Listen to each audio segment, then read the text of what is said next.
Hey folks, how's it going? Good, good.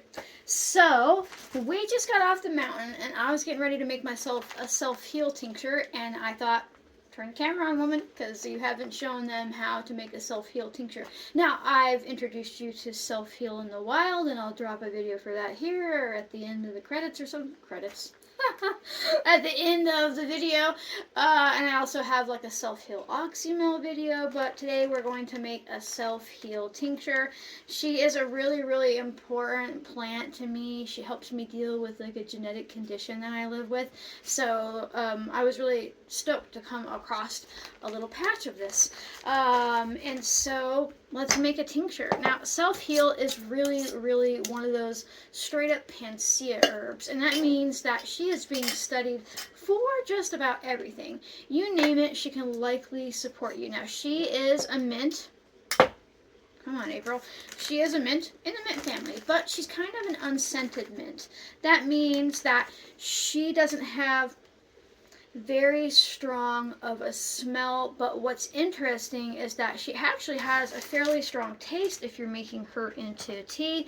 I am making a tincture because it is the most potent form, although potent is subjective, it's still safe to use, but in the way that like it will last me longer because I can use smaller amounts to the same effect compared to a tea, and I will have all the water and alcohol soluble properties. It is hot out today, and I've been on the mountain for about 6 hours, so my brain is just as fried as normal. No, okay, so the first thing I'm going to do is I'm going to give her a chop. I'm not going to pulverize her. I just want to open up a little bit of her cellular structure so the tincture has, basically the alcohol has more space to extract from. I've got enough here to probably do a quart, but I don't have any clean quart jars at the moment, and I literally walked in the door like 5 minutes ago and I'm getting these ladies taken care of. But self-heal is really amazing for immune support, and that is also considered like immune modulation, not just immune stimulation. So it's a pretty fantastic ally to look into if you have an autoimmune condition.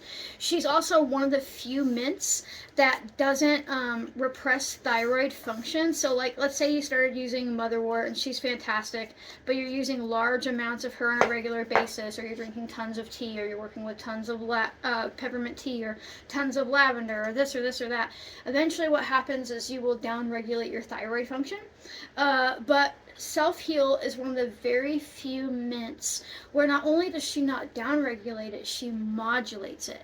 And modulation is a cool word, meaning basically like if your thyroid function is too low, she brings it up. If your thyroid function is too high, she brings it down.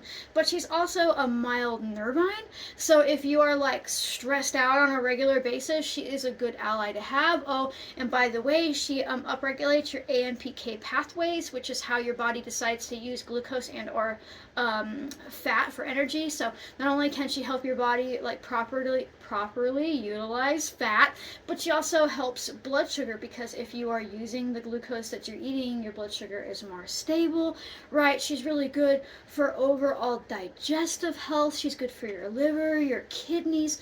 She is one of those plants that is worth bringing into your life. But here's the tricky part: she's not mass produced.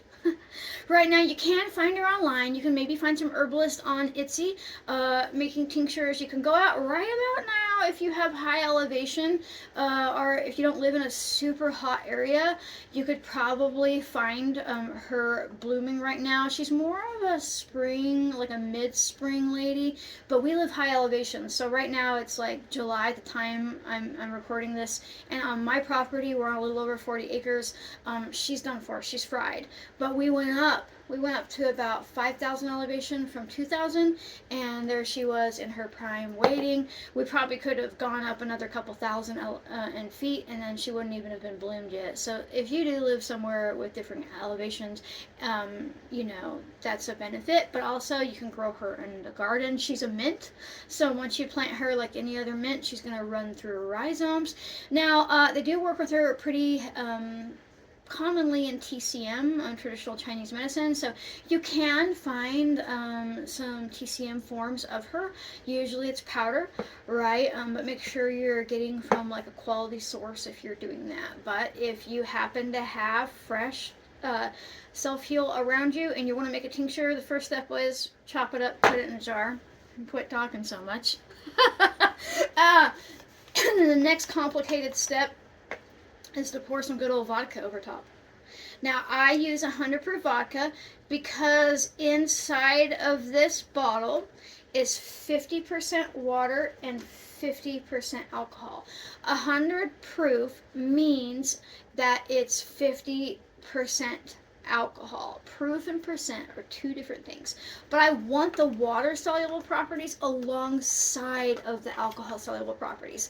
And that's the reason why I personally try my best to only make tinctures from fresh plant matter, because once you dry this plant, once you dry her out, a lot of those water-soluble properties will have evaporated off with the water, right? Or at the very least, they will be weakened, right? And then you put dry plant in here, and then you use something like grain alcohol, Everclear, where it's like 95% plus alcohol, and then you're only extracting the most potent aspects of this plant. And what happens is it's no longer balanced between water and alcohol soluble properties. And I'm not saying that we can never, ever, never make tinctures that way. I'm just saying if you are going to have a bad reaction to a tincture, it is more likely to happen when it's made with dried plant matter and high proof alcohol, because there's no balance act there, right? So I've pretty much just chopped her up, put it in a jar, alcohol over top. You can use 80 proof if you can't get 100 proof. And now I'm going to let this sit for 6 to 8 weeks. If you're using 80 proof, go 10, 12 plus, right? Because there's only 40% alcohol in 80 proof. So the next thing I'm going to do is I'm going to write on her what she is, because you will likely forget if you don't write it down, especially if you get busy and start filling up shelves. Happens to the best of us. If I can spell, okay, SELF, heal. And I know this was July. Okay, so now I just sit her on my shelf, and then when I'm ready, I will strain this out, and I will find my individual dose. You're gonna ask me how much. And I know you're so conditioned to know that like X amount of weight, X amount of whatever, that's how much you take, like it's a prescription med, right? But herbalism doesn't work that way.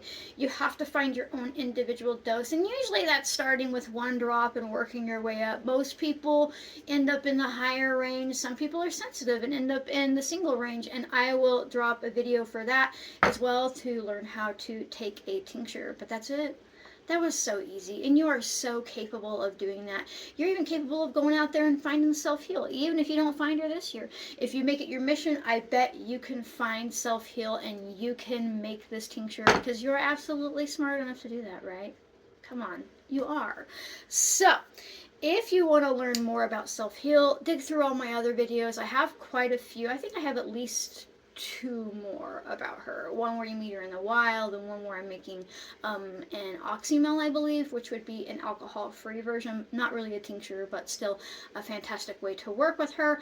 And, you know, it's just a way that you can continue learning. Now, if you would like to support my capacity to make these impromptu videos with a heat-fried brain and keep a roof over my head and vodka in my jar, consider becoming a member.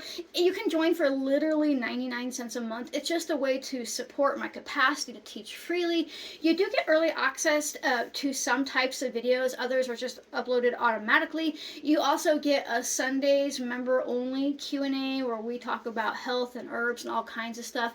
If you can't afford to become a member, I don't even want you to worry about it, because I release these videos to everybody eventually, and I do my Friday health Q&A that's open to all, right? So if you can't do that, or even if you can, another really impactful way to support me is to make sure that you like, comment, subscribe, turn on notifications, and share. Sharing is super important because it helps other people realize that they're smart enough to do this too, and it tells the algorithm that I'm a cool person. So thanks so much for watching, folks, and I'll see you next time. Bye.